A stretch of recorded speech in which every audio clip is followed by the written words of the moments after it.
Hey, could you tell me what is artificial swarm intelligence and how does the amplification of intelligence in ASI work?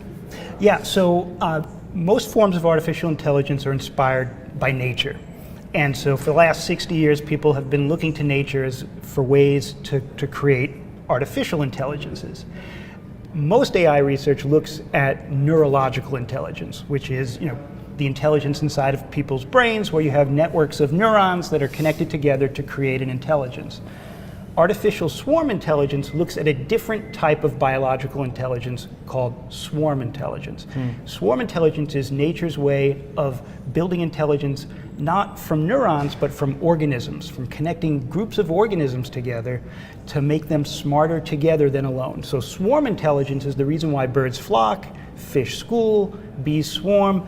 They are significantly smarter as a group than as individuals.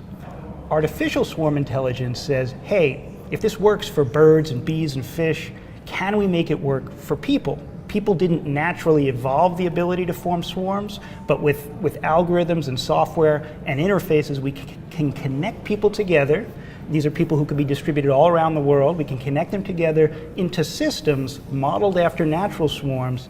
And what we find is that they get significantly smarter when they're answering questions together as a swarm than they would as individuals. Nice one. What's the biggest challenge in developing ASI? So the thing that makes artificial swarm intelligence hard is that it involves both people and algorithms.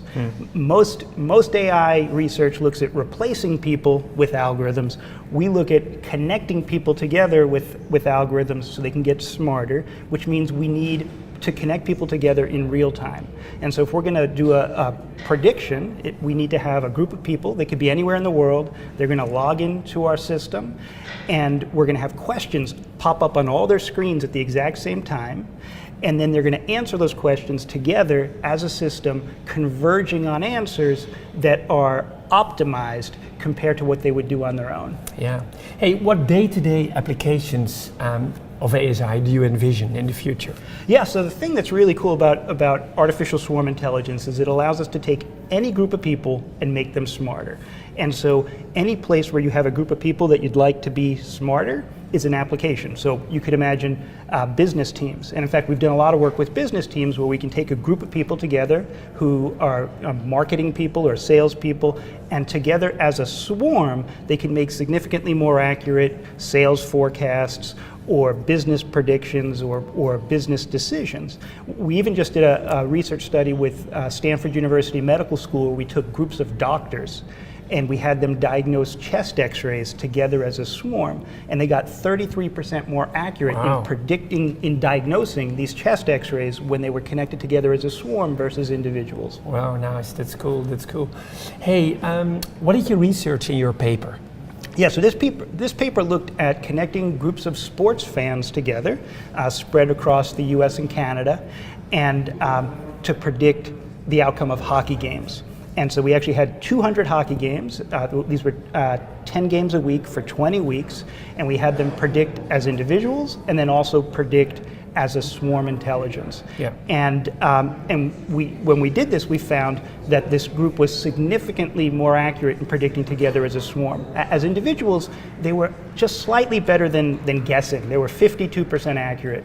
When they came together as a swarm intelligence, they were 65% accurate. Wow. And we had a betting model where we would just bet simulated money on each of the games that they predicted, and they would have had 170% return on investment. They would have almost doubled their money. Wow.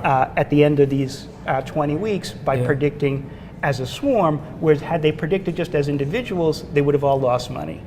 Nice one. Hey, and why did you choose the betting market as a use case for ASI? Yeah, so we do a lot of sports predicting at Unanimous AI, partly because it's a great test bed for predicting things.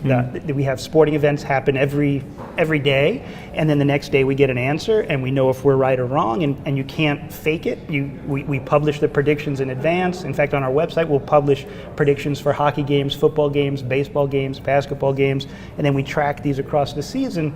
And what we see is that when we connect groups of sports fans together as a swarm intelligence, they're significantly more accurate in predicting sporting events. But again, that same exact amplification you could use for predicting financial markets, predicting sales, predicting medical decisions. So sports is just convenient because the data is there and it's available. Yeah. Hey, what's the business case actually for using ASI in the betting industry, if any business case is there? But yeah, so we definitely we do take the predicting sporting events seriously, and we have interest from sports handicappers who want data from us about how to predict sporting events better.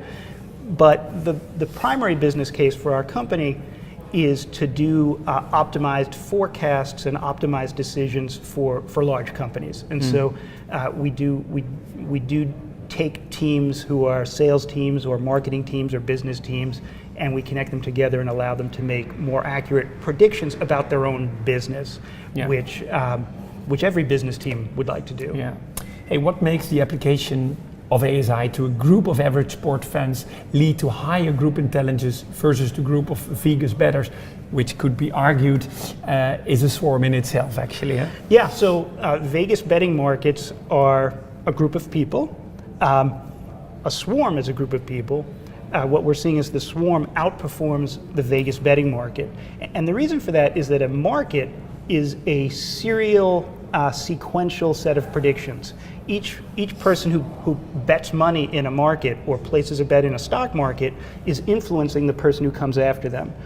And that person influences the next person. And so what happens is, because each person is influencing the next person, you get these overshoots that in markets is called momentum, and you get these bubbles and busts in markets.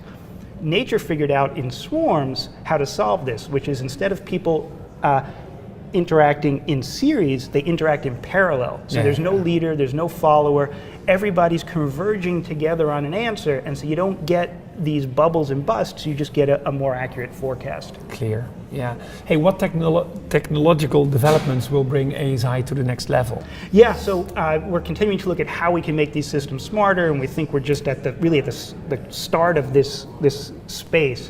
One of the things that we're really looking at is what happens when we get bigger and bigger groups of people. Currently, when we pull together a swarm of sports fans, it's somewhere between 30 and 100 people in a swarm, but we're looking at what happens when that becomes 1,000 people or 5,000 people. Can we have even greater amplification of intelligence? Thank you so much, Louis. Yeah. Fascinating research, and we're going to follow you. Great. Thank you there at home, and if you're fascinated by this interview, go to the website of the Future Technologies Conference and you will find loads of other interviews. Thank you for your attention.